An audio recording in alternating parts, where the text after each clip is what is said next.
भारत के नए लड़ाकू विमान TED-BF यानी कि twin engine Dick based fighter को देखने के बाद फ्रांस में हड़कंप मच गया। फ्रांस के कुछ डिफेंस एक्सपर्ट ने भारत पर सीधा आरोप लगाया कि हमने उनके फेमस फाइटर जेट राफेल की कॉपी बना ली है। लेकिन क्या ये सच है? क्या भारत ने वाकई राफेल की डिजाइन को कॉपी किया है या फिर ये फ्रांस की घबराहट है कि भारत अब खुद के लड़ाकू विमान बनाने की ताकत हासिल कर चुका है? चलिए जानते हैं TED-BF का डिजाइन कैसे बना और क्या भारत ने फ्रांस से कोई टेक्नोलॉजी कॉपी की है या फिर नहीं। दरअसल एरो इंडिया 2025 में जब भारत ने अपने नए यानी कि TED-BF का डिजाइन पेश किया तो फ्रांस के कई डिफेंस एक्सपर्ट नाराज हो गए। उन्होंने दावा किया कि TED-BF का डिजाइन राफेल जैसा दिखता है और इसे लेकर फ्रांस में बहस शुरू हो गई। फ्रांस के एक डिफेंस एनालिस्ट सेबेस्टियन क्लेवियर ने सोशल मीडिया प्लेटफॉर्म एक्स पर लिखा, भारत चुपचाप राफेल की कॉपी बना रहा। इसके बाद कई और फ्रेंच डिफेंस एक्सपर्ट ने भी चिंता जताई कि भारत ने राफेल की टेक्नोलॉजी का इस्तेमाल किया, लेकिन हर कोई इस आरोप से सहमत नहीं है। एक फ्रेंच यूजर ने लिखा कि अगर ये सिर्फ डिजाइन की बात है तो इसे कॉपी नहीं बल्कि एक प्रशंसा माना जाना चाहिए। यानी कुछ लोग इसे चोरी नहीं बल्कि राफेल की सफलता का प्रमाण मान रहे।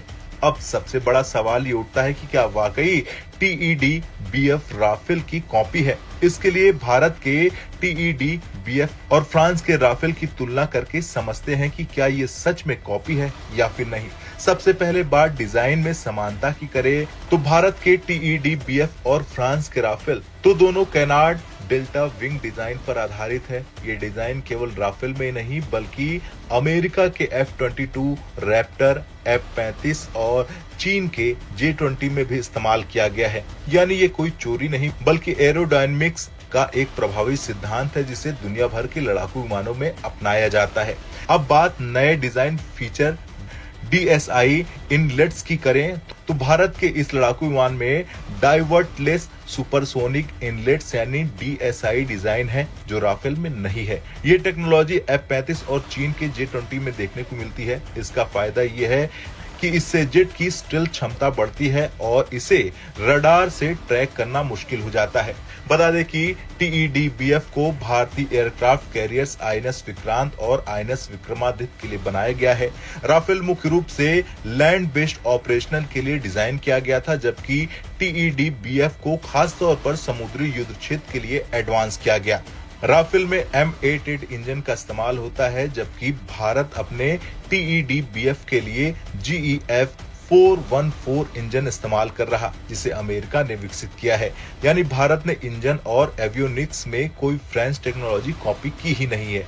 भारत का मुख्य उद्देश्य आत्मनिर्भर भारत यानी मेक इन इंडिया को बढ़ावा देना है। अगर भारत को अपने कैरियर आधारित फाइटर जेट चाहिए तो क्या वो हमेशा फ्रांस, अमेरिका या रूस पर निर्भर रहेगा? भारत का TED-BF भारत की जरूरतों के हिसाब से बना एक स्वदेशी प्रोजेक्ट है। चलिए अब जानते हैं फ्रांस को भारत के इस लड़ाकू विमान से इतनी परेशानी क्यों हो रही। दरअसल भारत अब रूस, अमेरिका और फ्रांस जैसे देशों से हथियार खरीदने के बजाय खुद के फाइटर जेट्स, मिसाइल और टैंक बना रहा। ATAGS तोप हो, तेजस फाइटर जेट हो या फिर अब TED-BF, भारत लगातार अपनी टेक्नोलॉजी को उन्नत कर रहा। अगर भारत का TED-BF सफल होता है तो एशिया, अफ्रीका और लैटिन अमेरिका के कई देश इसे खरीद सकते हैं। इससे भारत एक बड़ा डिफेंस एक्सपोर्टर बन सकता है और फ्रांस को आर्थिक नुकसान हो सकता है। भारत को अपने INS विक्रांत और INS विक्रमादित्य जैसे एयरक्राफ्ट कैरियर के लिए ये नए फाइटर जेट्स चाहिए। फ्रांस ये चाहता है कि भारत राफेल M यानी कि नेवल वर्जन खरीदे, लेकिन अगर TED-BF सफल हो गया तो भारत को बाहर से लड़ाकू विमान खरीदने की जरूरत ही नहीं पड़ेगी।